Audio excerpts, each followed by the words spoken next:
probably the best thing would be to get a few people's questions, comments, and then ask the panel here who would like to respond, because they may well be directed at particular people, or anybody on the panel might want to answer back in the conversation. 2 minutes is probably a good amount of time to make a question or comment, but we're not a huge crowd tonight, so not going to be too rigid about it. So I guess I will also take a speakers list, and just if it's your turn and you will be on video, you can go over there and do it, or come up here. Okay, we have a first person willing to go over. Just a quick question here. That's one way to do it easily, but I'll also ask. Has the NDP Premier John Horgan promised a $15 minimum wage? Oh, you could probably answer that. For that. Okay, so I was speaking with another group, and that came up, and they asked, well, what do you think? Because the NDP said they're going to have a $15 going up in 2021. And I said, that's great, because living wage right now is $20, and they're going to have $15 in 2021. By that time, living wage is going to be $35. What am I going to do with $15? Everyone's going to be homeless. Too late, too little, too late. At that time, it's not going to work. We need the $15 right now, and then we're going to think what we're going to do in 2021. Thank you.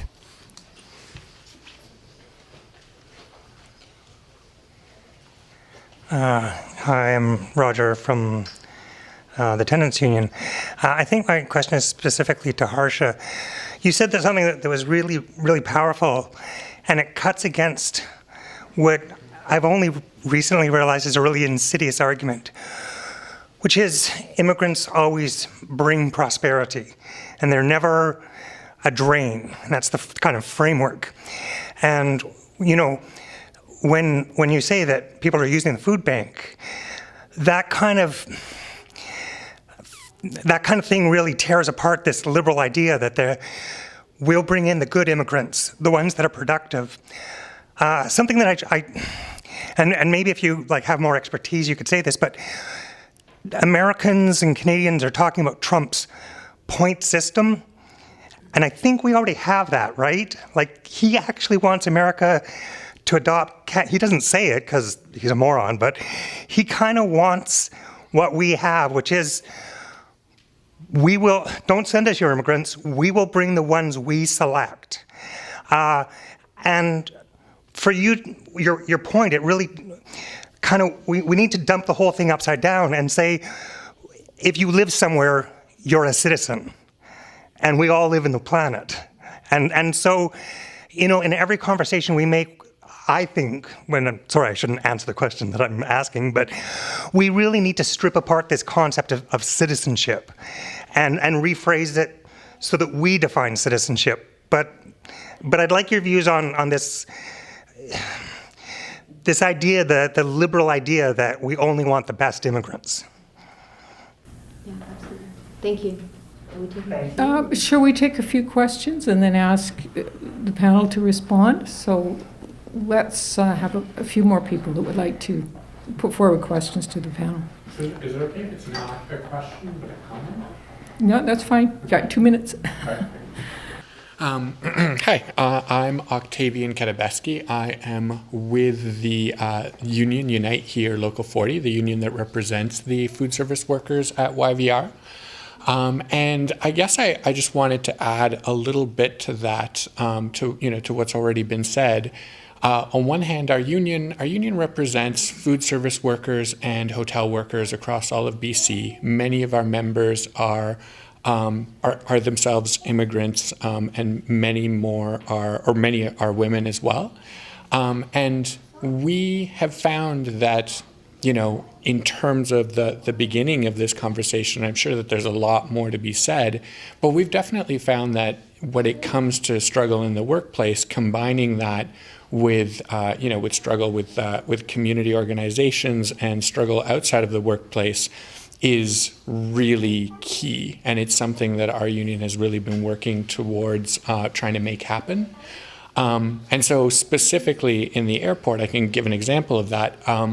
As Natasha was saying, a big issue there is the way that subcontracting works. A lot of the time you can win a great contract, workers can win a great contract, and just because of the lack of stability, it's entirely possible for workers for the contractor to lose their contract, to disappear, get replaced.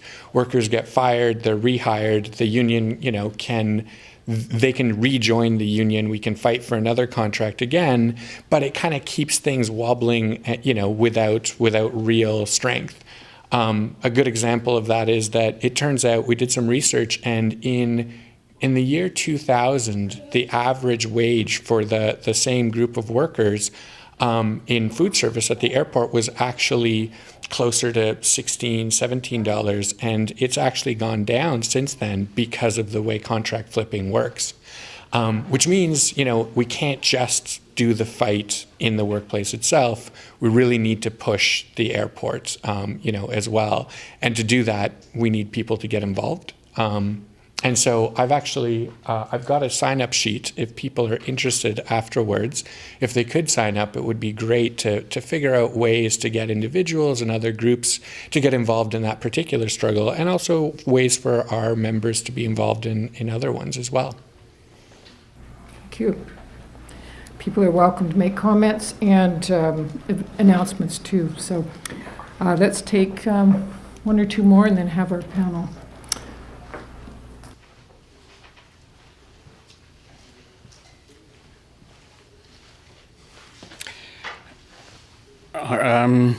I noticed that all of the speakers brought up the question of being able to work together, and I was impressed with Harsha's analysis of saying that we need to do, in our coalition building, look at how power works as opposed to just throwing things together. I think that the bringing people together from various different kinds of struggles is really crucial. Again, the speakers noted in many ways how difficult that is, but also how powerful it can be, such as when you bring the community with you, as Natasha brought out. But I'd like to ask, in what practical ways, we can sign up the sheet there, but in what practical ways can we start that process? Thank you, Larry. Anybody else right now like to put forward something? Okay, well, we have several points there, initially to Harsha and one to all the panel. And so, Harsha, do you want to start with any response? Sorry. Thank you. Yeah, on the question of the kind of productive immigrants and the U.S., I won't give a long answer, but I will say in short that it's very accurate. A lot of times Canadians think that, whenever something bad happens in Canada in terms of an anti-immigrant policy, for example, that it's a kind of American import, but that's not actually true, and I'm not just saying that rhetorically. At the level of the UN and the IOM, which is the International Organization of Migration, so kind of where the policy, the right wing, and the state operates in terms of internationally, on that stage, Canada and Australia and South Korea are actually the most common examples that most states want to follow. And Canada's model is called managed migration. That's actually its terminology. And it's very similar to the ways in which, Canada perfected the peacekeeping, our peacekeeping operations, which were completely imperialist, Canada's imperial light kind of thing. And managed migration is very much things like the point system, which is, bringing in immigrants that are wanted based on particular skills. The point system was actually done away with by the Tories, but it has been like a liberal cornerstone, since the 70s and 80s. The idea of the professional class coming in, where you get, you straight up get points, or if you speak English or French, you get points.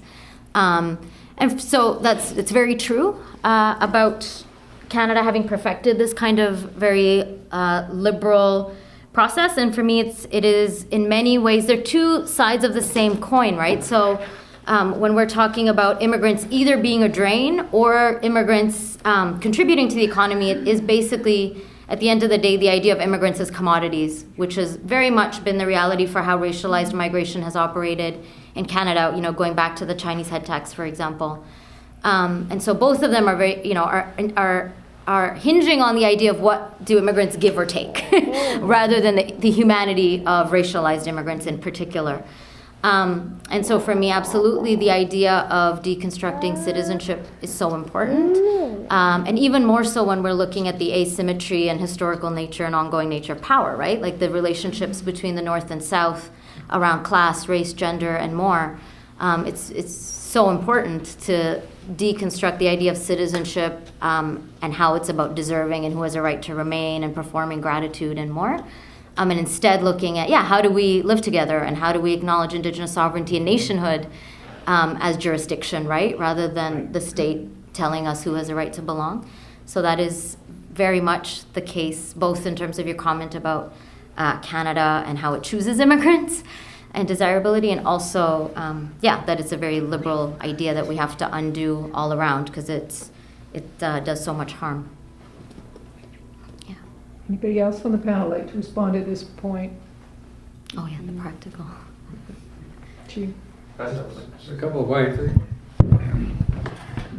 I actually came into this country on the point system because I was a draft dodger, and I think that's where it was piloted from Daddy Trudeau, putting it together. But your point about the commodification of immigrants is also it happened, that process happened at the same time as the commodification of citizenship happened, right? Like being a Canadian citizen now doesn't mean what it meant when I came across the border. Then there was an expectation that you would become involved in the places where you were living and that you would, participate in somehow. Now citizenship has been displaced by consumership. Like, I've heard people make the point that, really, if you want to vote, you vote as a consumer now. You don't vote. You don't go to elections and vote for people, right? You vote for products by going and spending your money, or by going online and putting information in there. Anyway, that whole point. The main thing though that we're talking about tonight, that I think I want to make a couple of comments about, is working together, and certainly your comments do put a very important aspect of that together. But the real problem is, like, how do we actually take the initial steps to start putting people together? The only time I can think of that happening on a mass scale spontaneously was in 1982-83, when the government of British Columbia decided to simultaneously attack every progressive group and every disadvantaged group in the society by tabling 26 pieces of legislation that attacked everybody. And fortunately, the Communist Party will still have a functioning rump group at that point that called a meeting down at their headquarters in downtown East Side, invited the labor leadership to come to it, and the labor leadership came and said, oh, actually, they didn't come to the first meeting. There was 400 people that showed up on hours' notice. And then there was a second meeting that was cast for a week later, at which the president of the BC Federation of Labor at that time, Art Kuby, came in and said, we didn't think that you guys could do this kind of thing, right? We didn't think that you could put together an operation. Oh, we also had a demonstration at some point in there where we put 10,000 people around the newly being built stadium downtown. Anyway, there was like an immediate and spontaneous understanding of people that we had to stick together, that we were all fighting against power, that we were all fighting against the ways that this government was going to attack everybody to, serve the interests of private profit. Now they've become a little bit more clever since then, so now we're going to have to think of clever ways to do it. So part of my proposal is, since everybody knows that we're going into a crunch on climate change, since we know that everybody is going to suffer, since we know that that system has something to do with it, maybe we can start pulling groups together, like the labor movement, like academia, like churches perhaps, to talk about how can we start a conversation about getting everybody together to talk about power, to talk about the things that we're all going to lose, to talk about how we can change the rules of the game so that we don't have to lose that. Yeah, do you want to? Yeah, I think practical ways are really hard to, no, actually, what am I saying? They're not hard really to think about. Have your meetings and your times at variable times so people who are working poor can come and people who have free time can come. Have childcare subsidies available at most of your events, like food, transit subsidies as well, like all of these things that are removing barriers for people's participation at the very least, I think are really practical ways to bring more people in, and more people into movements. And then I'm just thinking about an experience I had at an organizing training where it was mostly union and church people. And as somebody who is queer and transgender, it was incredibly uncomfortable for me to hear about how they wanted everyone to come together. And they were talking about institutions and making your institutions better and things like that without recognizing that one institution is a really horrific word for a lot of people. I hear institution and I think the state, and I think incarceration, and I think a whole bunch of like a whole manner of really like horrific things you don't want to be aligning with and working with, and so working against that. And so I think it's hard when you don't know how to trust the people that you all need to come together with in a room. And so how do you begin to establish that? And what are the best practices to begin to establish that trust so people will want to show up and can be there? And what are the things we can do to signify that? Sorry, that was a question to a question. That wasn't an answer. But it was just a thought in terms of practical things that bring people together, is there are a lot of barriers for a lot of people and in a lot of ways to participating in movements. And how are we leaving people out, and how can we do a better job at that, and how can we do a better job of acknowledging like church groups? Oh my God, church groups, and thinking about the history of residential schools and religion on this land is really that's really tense. That's really hard. For a lot anyways, that just is like one example of how it's complicated, but it's like necessary to think about the ways that people are left out, and meaningfully so, and how that it all needs to come back to where the power operates, and how and when, and how you challenge it, how you disrupt it. On that, I think if you get both sides to, whichever side, to acknowledge the mistakes that were made in the past, then both sides would be more likely to come to the table and talk about the future more, like the residential schools.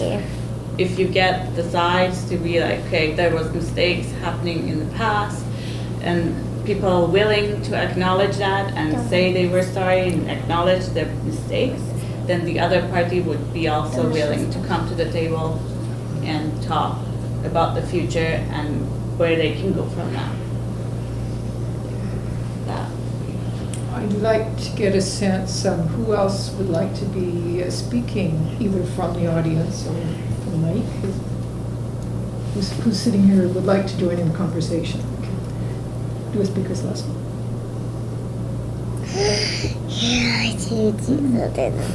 And thank you for bringing up childcare.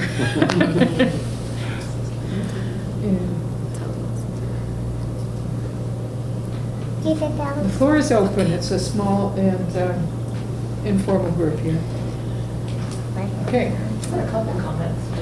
Yeah, if you would like to make them up there, sure.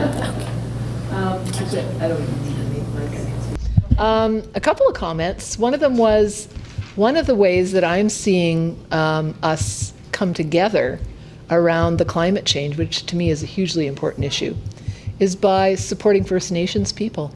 And I really love that march on March 10th, where it was put on by the First Nations people. And they have built a watch house just over Kinder Morgan, and about 10,000 people showed up. And First Nations people from all across Turtle Island, as they call it, all across North America, had come, from Standing Rock, from Ontario, from Alberta. And I think that they have lived on this land sustainably for thousands of years, and they have a great deal to teach us. And by supporting them, whether it's the climate, whether it's supporting the wild fish, those are two huge issues in BC that we can help with by, adding our voice, by adding our bodies, by adding whatever way we can help if we're capable of doing, crossing injunction lines. Some of us can or cannot, be able to get arrested.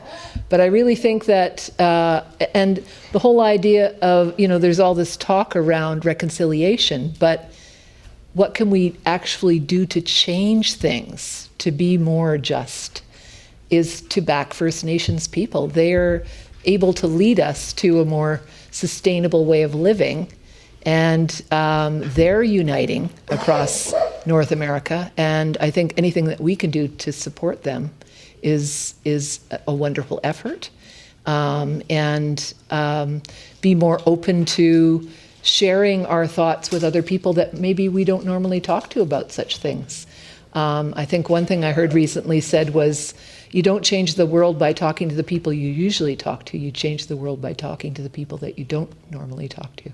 So I find myself, at the dentist, or, at the eye specialist in the waiting room, talking to people around all these things, because I find myself to be an activist grandmother. And this affects us all, this climate.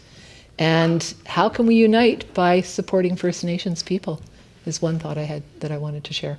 Another thought I wanted to share I'm sorry I came in late, so I don't know any of your names, but the young woman who spoke about religious organizations is something that, being, a hippie of the 60s, I always cringed at the idea of religion. I remember John Lennon saying, and no religion too, that was kind of my credo, is religions are evil. And now I find myself on the board of trustees for a church.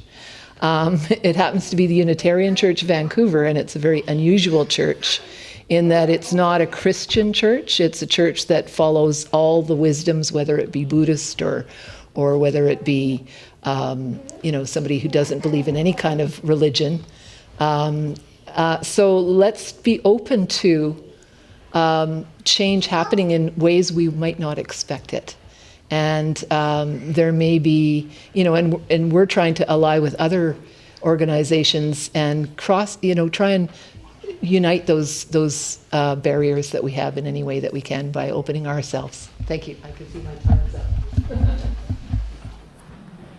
Just to, since I seem to have sparked the reaction to churches by mentioning churches, I'd like to point out that there are churches and there are churches, and there are church people and there are church people. As Sister pointed out, the Unitarians, there's a whole passel of Unitarians in Broke who are amazing and do all kinds of really good stuff. But I accidentally, my last year in the United States, before I decided whether or not I was going to go to jail or go to Canada, because I wasn't going on the all expenses free paid trip to Southeast Asia, I got a job, or a friend of mine got me a job in a Catholic school in Chippewa Falls, Wisconsin, where just by the best serendipity I can imagine, a whole bunch of really kick-ass nuns had been exiled by their provincial leadership because they were pains in the neck. They're spread out all over the Midwest. And the provincial leadership decided that the best thing to do is to put them all in one place where they could keep an eye on them. It was the best favor that they could have done for these women, but it was a really good favor for me too. And I'll tell you, these people were church people, serious, devoted church people, and they were not anything like what most of the people in this room are having reactions about, right? So, and I would also just like, not to pick on the brothers and sisters who are here, but I spent also 30 years in the labor movement fighting against mostly the labor leadership. So there are unions and there are unions as well, right? So my point was that we need to, in order to get this thing going on a scale that will make any difference, is that we need some way of having institutions that are rich enough to start it off, right? To get speakers together, to get spaces, to get time.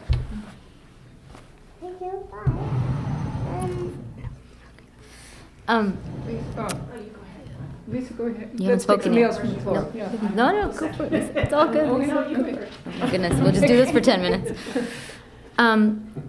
Just on the point of the practical steps and what we're talking about, and just even in the context of this conversation, I mean, I think so. For me, there's a couple of lines that we walk in terms of how to. For me, that's the entire piece about practicality, right? It's like how do we practically move forward? Is figuring out a number of lines, and there's probably more, but some that I'm thoughtful of is, one is how do we meet people where they're at, and try to be humble about where people are at, and also challenge people about where they might be at. And so, one of those in the context of this conversation is, can we maybe think about the fact that not everyone identifies as women or brothers or sisters, right? And changing some of our language around that. Understanding that might not be where we're at, but I'd encourage us to think about that. And I think for me, that's one of the ways in which coalitions work, right? Is to be open to where everyone's coming at it from, and also being open to listening to other ways of being. And also, for me, thinking about unions, actually, because one of the things that I think often happens when we're thinking about how to work together is we have these kind of very hegemonic ideas of who communities are and like who are the people we need to bring together.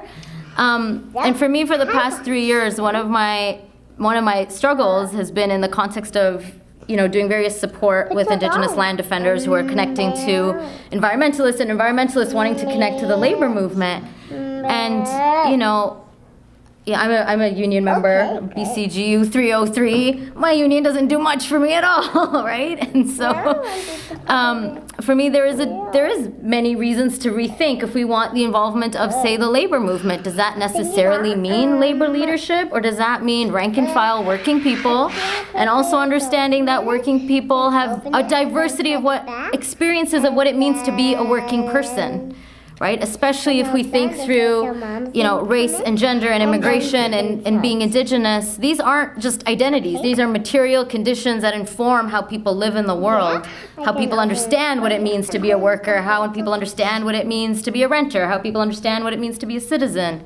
So for me, these are material differences all the time, right? So always trying to think through. For me, a big part of coalition work is always trying to think through, well, who are these ideas of people, in the same way that churches are institutions, and then there's people who go to church. The same way that the labor movement is not the monolithic labor leadership, right? And also largely people who are not unionized. So for me, that's another piece of thinking through what it means to be in coalition together, is not always assuming or reverting back to the larger institutions, the institutions within the left even, and thinking through that. And then for me, the last piece in terms of the practicalness, and I think we've talked a little bit about it, is the line between knowing that some of the things that we all have in common are actually fairly simple. Knowing that even though we have different experiences, there are a lot of things that are simple and easy to understand and resonate with. And there's lots of examples, but I won't give them all. And so holding that line between knowing that some solutions are fairly simple and easy to grasp, and also at the same time knowing that we can't take that for granted, because again, people's starting points are so different. And by way of example, for me, when I started working and organizing in the downtown east side, the kind of assumption was that, of course, the main fight in the downtown east side is housing. Like, of course, right? It's no housing, shitty housing, substandard housing, not enough housing, all of the above. And that is absolutely true. But one of the things that I quickly learned, especially and particularly working with Indigenous women that I work with, and again, very specific to the group of women that I'm connected to and work with, was actually that people had a lot of questions about what it meant to fight for housing, right? What does it mean to fight for housing on land that's unceded, which now I think is much more part of the conversation, but 15 years ago seemed like a really radical, fringe kind of position to hold. Also lots of questions around the ways in which social housing operators are largely acting as surveillance, particularly for Indigenous peoples and Indigenous moms. Like almost every single Native housing building and BC housing building has MCFD social workers that knock on the door every week. So also understanding the ways in which housing needs to be understood also as the ways in which it operates against people in some situations, that it's not a neutral experience for people. And also then understanding that nonprofit housing is increasingly outside of the Residential Tenancy Act, right? Supportive housing. And so I work at a women's center, and one of the main organizations that we end up in arbitration against is a women's housing operator who has one of the highest eviction rates and who actually uses women's safety to ensure that there's more and more rules on women's lives and women's bodies and control. And so in some ways the answers can sometimes seem simple, and at the same time I think we have to be thoughtful about where our starting point is. And so in some ways not taking for granted that we know what it means to be in coalition together, because people's experiences, again, these aren't just identities, right? They're material conditions of how the state operates and how neoliberalism operates on different people in different communities, that I think we have to re-question. I don't know how it was. Was it like this? that we think about what we want to center and what our starting point is, right? And then kind of go out from that way. So again, rather than emerging, trying to think through more critically about what our center is. I'm going to take Lisa. I'm going to ask the panelists if they, especially the ones who haven't been speaking lately, if there's more they would like to add, and then we officially close. But we're not kicked out of here. This is a 4-hour